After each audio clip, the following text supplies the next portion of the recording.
You're listening to the SoundPost, powered by Gateway Music Outreach, opening doors of opportunity for personal, social, and scholastic advancement of youth through music.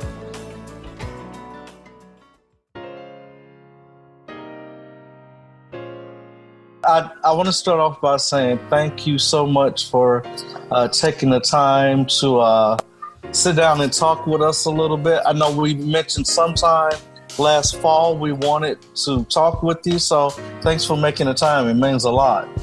It is such a pleasure, James. Anytime I get to talk to you is a good time. So listen, let's cut right to it because I want the type of work that we do. We're not just musicians, we're educators, and not just educators, we're so heavily involved in the community. And so I want to start out by asking you, why do you think we're seeing so many video posts of people sharing music, whether it's them playing or singing themselves or them sharing some type of music video? Why are people so inspired by sharing music? Yeah, it really is striking right now, isn't it? I mean, it really is. A lot of, as you say, a volume of people sharing themselves, making music, participating in various kinds of challenges and other organized things, sharing things of beauty, and I think that. Obviously we're in a time that feels unprecedented, and certainly in our lifetimes, it's very it's like nothing else that we've seen or faced, and so there's all of the stuff that goes along with that. There's it's fear, it's unknown. But there's also the heroism. There's also opportunities for people to stand up and help, and we're seeing a lot of that as well. So it's the range of human emotion. But I think at a challenging time like this, we search for meaning. And I think so much of the meaning that humanity has come to express and share is in the form of creative arts. That's been the medium forever, as far as we know. Making records of things in poems and in paintings and in song, sharing beauty, sharing achievement. We all live in our minds, and we have sort of, it's interesting because in a sense, sort of metaphysically, we're all isolated in that way, in our heads. But now, of course, we're also isolated, like profoundly isolated and physically isolated at this time. And I think that art is one of the greatest mediums that we have to share and to connect. And you and I see this every day, I think, in our day-to-day lives as music educators, when we see kids come into a room from a frenetic school day and different lockers and backpacks and lots of things on their to-do list and homework and all of these things, and when they come together and make sound and find a common purpose, there is a unifying aspect. And I think in a moment when we're all supposed to have social distancing, I think that's the term of the day, it makes us crave togetherness all the more. And I just think that music is supremely good at that. And even though it's so gentle and it's so hard to quantify, it doesn't mean it isn't powerful. Now, I had a conversation with my wife the other day, and I said, as a musician, it's so very interesting that we spend a large portion of our time honing our craft in isolation. We're either, in the basement, on the couch, or in some practice room in a dormitory by ourselves. And then when it's time to share our love and passion for music, there's community and there's a coming together. And so when I see the post you're making and so many others, I see that played out, that people are coming together to share what was done in isolation. I would like to take the opportunity to thank you for the work that you're doing. Oh my goodness, James. Yeah, well, that goes two ways, you know. I want to thank you for the work you're doing. Well, this is a great segue because some of my audience members are not familiar with the work that you do, and they may see my post concerning what Gateway Music Outreach Music is doing with classical guitar. But it's because I attended those workshops that you and your cohorts facilitate here in St. Louis once a year. I am able to teach classical guitar at the junior high, where I'm an instructor, and also 2 after-school programs through Gateway Music Outreach. So if you would, in a capsule type form, just tell our audience what you're really seeking to do through your efforts with your nonprofit organization there at Austin Classical Guitar. Sure, absolutely. 19 years ago, we kind of stumbled into the public school education space, and something that we discovered was that America, broadly speaking, had a good understanding of how to teach choir, orchestra, and band in schools. But there wasn't a lot of resources around how to teach guitar in schools. And I think most of us think back to our own days in school and remember that there was no guitar program in most cases. It's so true. And so it's so true. And guitar happens to be one of the most popular instruments in the world. It's got a foot in a lot of different styles, and a lot of kids want to play it. And so we were in this space where we happened to have an opportunity to build some guitar programs. And as we started to help the school district with that process, we needed to find resources, and we couldn't find those resources, so we started to build those resources. And that put us in a position to create something that ended up rolling up into a website called guitarcurriculum.com, which is the center of a lot of our teacher resources. But that really opened the doorway for us as music servants to start serving in a lot of different capacities. And one of the places where I think we're most proud of is the work that we do with incarcerated youth. And that was a program that began 10 years ago now. And so we have been with kids in juvenile detention every single school day for 10 years. And there's a body of work that's developed around that, a body of understanding, and now we're in a position to help other similar institutions develop programs for their youth as well. And so we're very proud of that. And then the other big outgrowth was a significant partnership with the Texas School for the Blind and Visually Impaired and a full Braille adaptation of our teaching resources. And that turned into a new website that launched 4 years ago called letsplayguitar.org. And that's a lifelong learning pathway for blind and visually impaired students that's actually now being used internationally. So that's the quickest version I've got, except to say that we've really found that music brings people together in a powerful way, and it helps all people, not just young people, but all people connect with themselves and with each other and with a mentor and with purpose. And it does so in a way that doesn't have to be, sometimes it is in music education, but doesn't have to be judgmental. It's very accepting.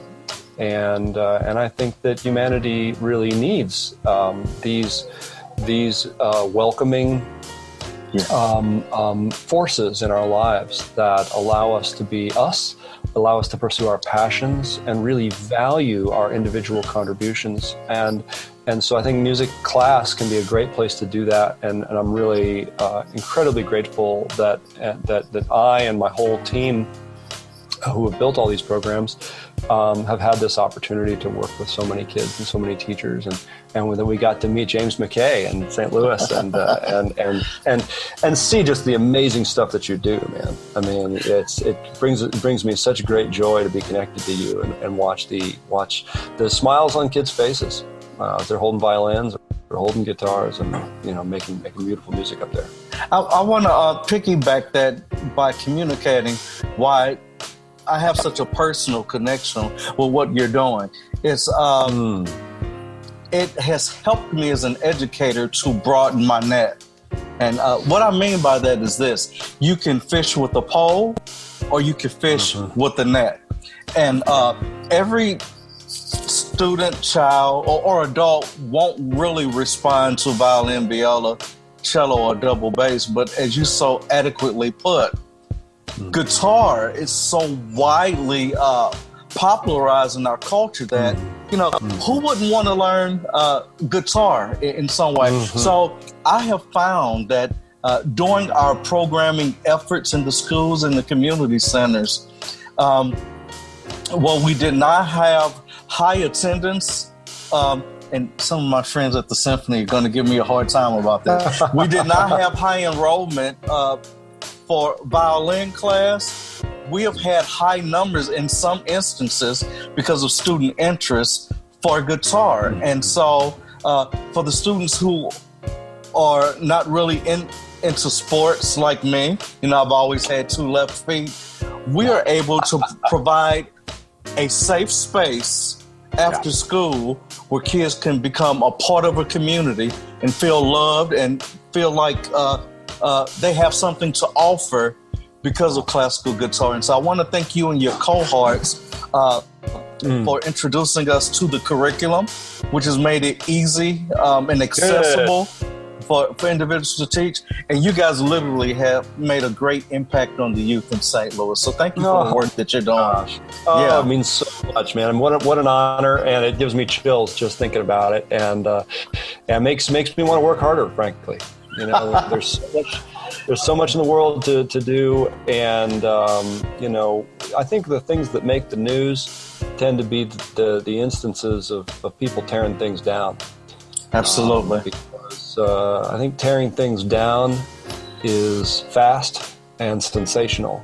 Yeah. And making things grow is slow, and that makes it harder to report on. Tending a garden and watching those things grow doesn't make a good story, and yet that's the work you do. It's the work that I try to do, and it's the work that I think knits our society together. And it's just long and it's slow, and I think sometimes if we spend too much time looking at the television screen or looking at our phones instead of looking out the front door and going and volunteering at our local school, going and seeing kids perform, we really can lose touch with reality, because as much as there are those nasty things that are reportable happening, there's so much beauty happening too. Yes. We just got to keep our focus on that. I have 2 other quick things. We don't want to hold you too long, but sure. There are 2 things I want to put on the table. And the first is, whenever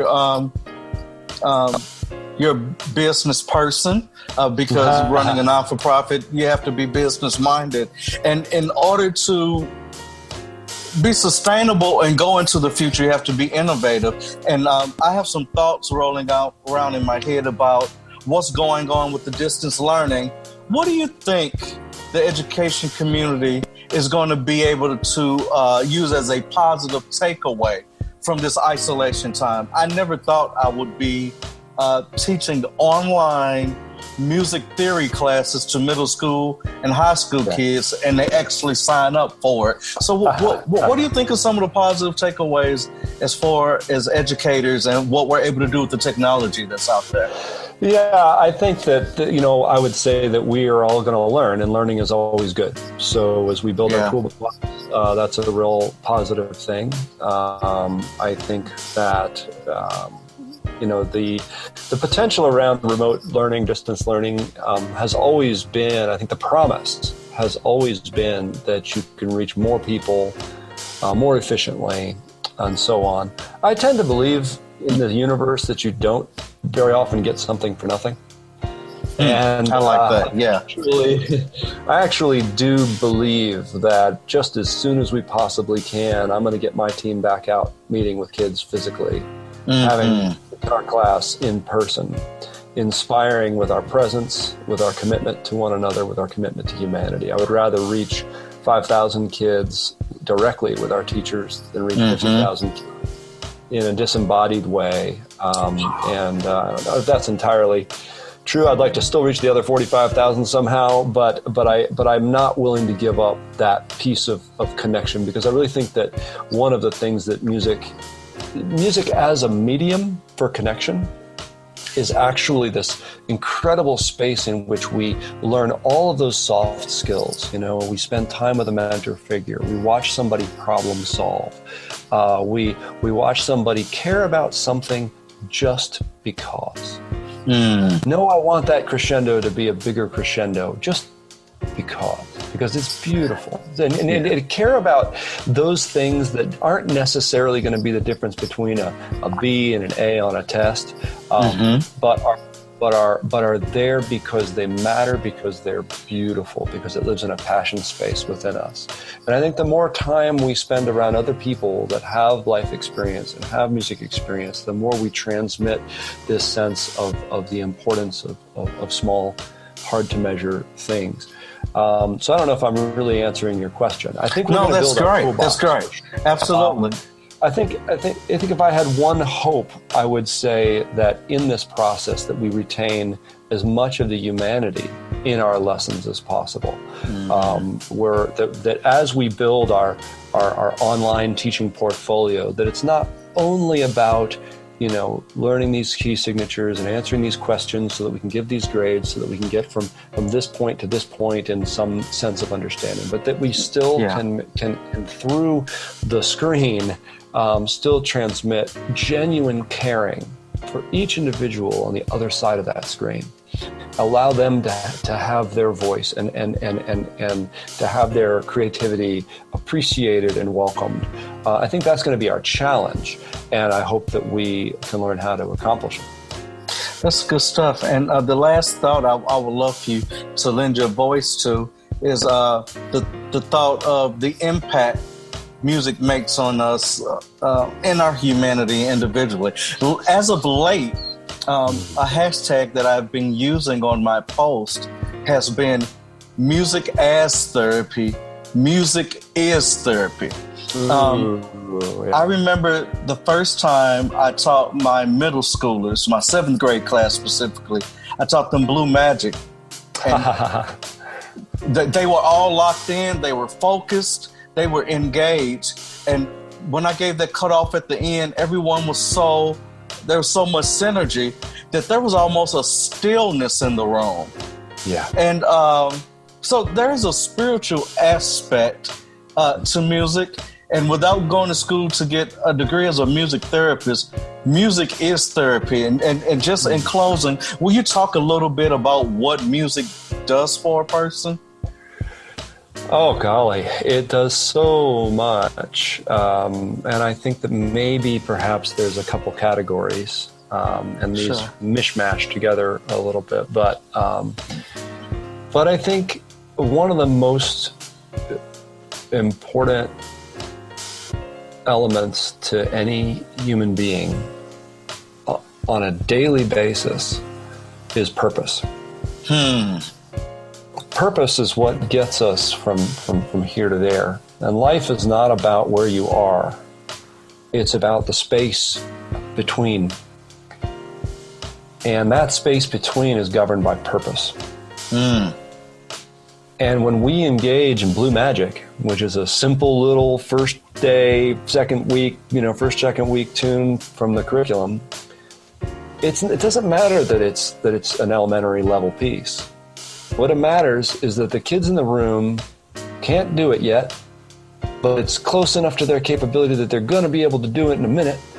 And you, as somebody they respect and they want to please and they want to work hard for, and they're with their peers, they've got a reason to get this thing.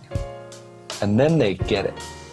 And it's in that space between not getting it and getting it and being able to get there that purpose lives. And music just has this incredible ability to give us purpose, not just because of technical advancement, but because of musical depth and expressivity.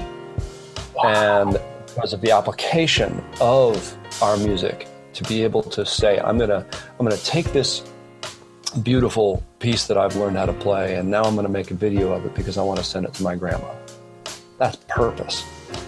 and it deepens that purpose through application. And so I think for those people, and there's many of them who pick up an instrument or use their voice to make music, I think that purpose for me has got to be one of the top drivers.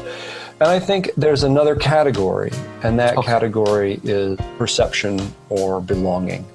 I think as an audience member, for example, if I'm not picking up the guitar and playing myself, and I know most of the many people I've seen you working with are in fact playing themselves, but if I'm in the audience and I'm listening, and I'm not doing that, I'm not learning a new piece of music, I'm not using my music to communicate, I'm appreciating it, and as a listener, I think the operative words for me are, again, core human fundamental needs of belonging, and I think perspective, the way that we view the world.